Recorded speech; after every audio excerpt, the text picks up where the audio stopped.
Salut tout le monde, aujourd'hui on se retrouve pour un tag que j'ai beaucoup aimé regarder sur la chaîne de Vibration Littéraire, donc je vous mets le lien vers celui-ci en barre d'infos, et aujourd'hui on va parler Antipale.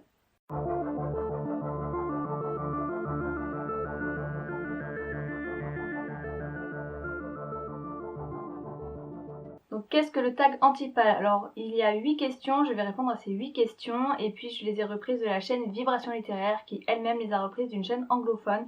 Je vous mets tous les liens en barre d'infos. Et donc ce tag se concentre essentiellement sur des romans qui ne m'intéressent pas, qui ne font pas partie de ma palle, qui en faisaient partie, qui en sont sortis. Donc tous ces romans dont en fait on ne parle jamais. Et donc la première question, c'est un livre populaire dont tout le monde parle, que tout le monde a aimé mais qui ne m'intéresse pas. Puisque je lis principalement des petites maisons d'édition et des auto-éditions, vous comprendrez qu'il y a beaucoup de livres qui passent sur les réseaux sociaux et qui ne m'intéressent pas forcément moi. Mais j'ai pu tout de même en noter un, une sortie de la rentrée, qui a fait beaucoup parler d'elle. Il s'agit de Midnight Sun. Alors Midnight Sun, pour ceux qui ne savent pas, c'est la nouvelle sortie de Stephenie Meyer, donc dans l'univers de sa précédente saga Twilight. Et là, je ne vous ferai pas l'affront de vous résumer Twilight. Alors, il faut savoir que Midnight Sun est un livre qui ne m'intéresse pas puisque tout simplement l'univers de Twilight ne m'intéresse pas, voilà. Le beau vampire sexy n'est pas vraiment le vampire que j'aime lire. Et donc, je suis restée complètement hermétique à toute cette saga, donc vous comprendrez aisément que Midnight Sun n'est pas une sortie qui m'intéresse. La deuxième question, c'est un roman ou un auteur classique que je ne souhaite pas lire, qui ne m'attire pas. Et ici, je sens que je vais me faire taper sur les doigts, puisque je vais vous parler de Jane Austen, avec notamment Orgueil et Préjugés. Alors il faut savoir que même si je ne lis pas énormément de classiques, j'essaie de m'y mettre de plus en plus parce qu'il y en a beaucoup que j'aimerais lire au moins une fois dans ma vie et que je n'ai pas eu encore l'occasion de lire. Donc notamment du Victor Hugo, j'aimerais beaucoup découvrir. Je me penche aussi sur du Jules Verne. Bon, vous verrez que en général, il y a toujours une petite part de fantastique dans les lectures classiques qui me tentent. Mais par exemple, j'aime aussi beaucoup le théâtre grec. Donc voilà, j'essaye de m'ouvrir un petit peu à ces classiques, mais Jane Austen et Orgueil et Préjugés, c'est un des classiques qui ne m'intéresse absolument pas. Alors je suppose que c'est par son thème, sa thématique et son genre qui se rapproche, si je me trompe pas, un petit peu de la romance. Donc moi c'est vraiment, on le verra plus tard dans les questions, mais c'est vraiment un genre qui ne m'attire pas. Donc voilà, je ne suis pas du tout attirée par cette lecture et par extension à cet auteur. La troisième question porte sur un auteur que je ne souhaite pas découvrir. Alors ici, on revient dans les auteurs contemporains avec notamment Guillaume Musso et Marc Lévy, qui sont deux gros auteurs qui cartonnent en France, mais moi, alors peut-être c'est dû aussi au genre qu'ils écrivent, ça ne m'intéresse pas du tout de les découvrir. Et ce n'est pas seulement sur un titre ou deux, à chaque fois qu'il y a une nouveauté, je lis le résumé et puis, ouais, bof, non, c'est pas quelque chose qui se retrouvera sur mes étagères. La question suivante, c'est un auteur que je ne lirai plus, mais dont j'ai déjà lu un roman, donc en fait un roman que je ne lirai plus en connaissance de cause. Alors ici, je vais apporter deux réponses, je triche un petit peu, mais il y a d'une part, alors J.K. Rowling. J'ai décidé de lire Harry Potter pour quand même comprendre l'engouement qu'il y avait autour de cette saga, alors que c'est une saga vers laquelle je me suis jamais penchée, donc j'ai une histoire un peu particulière avec la saga. Je vous invite à aller lire la chronique du premier tome qui explique un petit peu tout mon background avec cette saga. Mais par rapport à ses propos sur les réseaux sociaux, je ne peux tout simplement pas continuer à soutenir une personnalité qui a ce point de vue-là.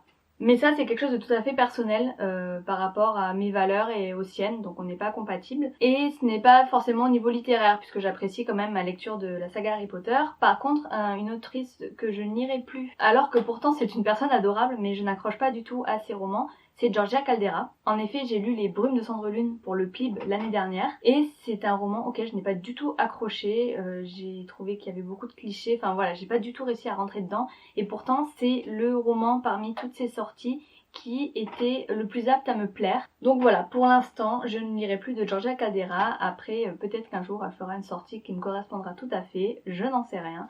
Mais voilà, pour l'instant, ce n'est pas une autrice que je continuerai à lire. La cinquième question, c'est un genre avec lequel je n'accroche pas. Je vous laisse me donner la réponse dans les commentaires, j'ai pas trop besoin d'expliciter, je pense. Alors plus sérieusement, ceux qui suivent beaucoup le blog auront la réponse, évidemment. Un genre avec lequel je n'accroche pas, c'est la romance. Alors il peut y avoir des romances très bien faites où les sentiments sont là, mais on va dire que sur toutes les romances que j'ai lues, je n'arrive pas à rentrer dedans. Dans les romans de l'imaginaire que je lis, quand il y a une romance qui prend trop de place, ça m'énerve.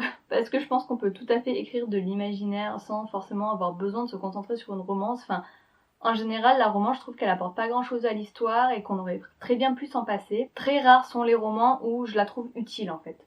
Après, quand c'est plutôt dans le genre contemporain, il y a des romances que j'ai appréciées, notamment La confrérie des chats de gouttière de Adeline Diaz, j'ai bien aimé ma lecture. Je n'ai jamais eu de coup de cœur en romance. Et voilà, même s'il y a quelques romances où mon avis est positif, la plupart du temps, je n'accroche pas. Et alors, tout ce qui est dark romance, ce n'est même pas la peine d'essayer. La 6e question, c'est un livre acheté que je ne lirai jamais, ou alors une saga commencée que je ne terminerai pas. Et donc ici, je voulais vous parler de l'Eben's Tunnel de Oksana Hope.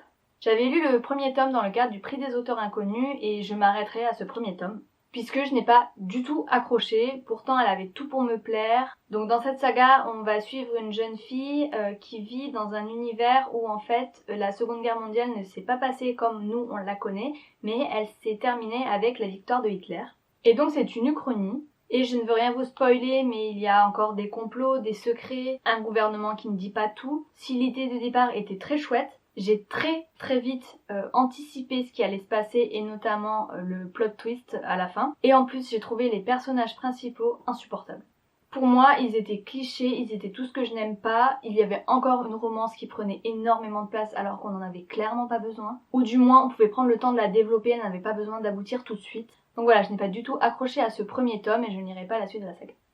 La 7e question, c'est une saga qui ne m'intéresse pas. Et moi ici, je vais vous parler d'une saga qui a convaincu la plupart de la blogosphère puisqu'il s'agit de Six of Crows de Leigh Bardugo. Si sa dernière sortie, donc la 9e maison, et puis tout ce qui est Grisha m'intéresse, je ne sais pas du tout pourquoi Six of Crows est une saga qui ne m'intéresse pas. Je n'arrive pas à me dire tiens je vais aller voir le résumé, je vais aller voir les avis. Non, c'est juste quelque chose que je ne fais pas. Donc voilà, je ne sais pas pourquoi, le marketing n'a pas du tout pris sur moi. Peut-être qu'un jour, au hasard, je la lirai et ce sera un coup de cœur, je n'en sais rien. Mais voilà, pour l'instant c'est une saga qui ne m'intéresse pas. J'aurais pu aussi vous parler de The Witcher. Je ne me risquerai pas à prononcer le nom de l'auteur, mais toutes les infos sont en barre d'infos. Alors The Witcher, j'ai vu la première saison de la saga, et comme dirait Christina, c'était pas transcendant. De mon point de vue, je n'ai pas du tout accroché avec le personnage de Geralt. Voilà, tout ce qu'il y a autour, c'était une série qui se regarde, je regarderai la suite, la saison 2, la saison 3, peut-être que les saisons suivantes me donneront envie de lire la saga écrite, mais pour l'instant, c'est pas quelque chose qui m'attire. Et enfin, la dernière question, c'est une nouveauté qui ne m'intéresse pas. Alors ici, je vais encore tricher un petit peu parce que j'ai pas vraiment de titre concret qui m'intéresse pas.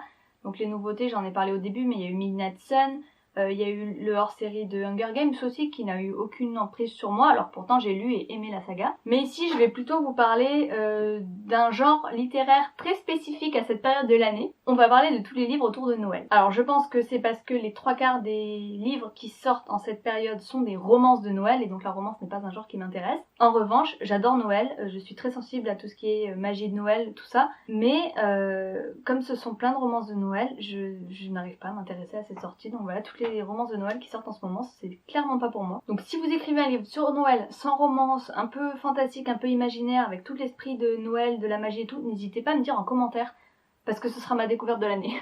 Donc voilà, cette vidéo est à présent terminée, j'espère qu'elle vous a plu, je vous invite à aller regarder la vidéo de Vibration littéraire, parce qu'elle a donné d'autres titres, et sa vidéo est très intéressante par rapport à tous ces points de vue sur les livres au final qu'on ne présente pas puisqu'ils font pas partie de notre pile et qui ne nous intéressent pas. C'était assez compliqué de trouver les réponses à ces questions, mais en même temps c'était assez intéressant pour moi de me poser face à mon ordinateur et de me dire ah oui c'est vrai mais qu'est-ce que je répondrais à cette question. Donc n'hésitez pas aussi à reprendre le tag en mentionnant notamment Vibration littéraire qui est à l'origine de ce tag dans sa version francophone en tout cas. N'hésitez pas aussi à répondre en commentaire directement aux questions, à échanger sur mes réponses. Je pense que c'est la partie la plus intéressante d'un tag, pouvoir échanger avec vous derrière. Et puis moi je vous fais de très gros bisous et je vous retrouve la semaine prochaine pour une nouvelle vidéo. Bye. T'as vu comme je suis sérieuse en vidéo? T'es dans ma vidéo la loup. Et je le laisserai ça au montage, je le mettrai dans le bêtisier.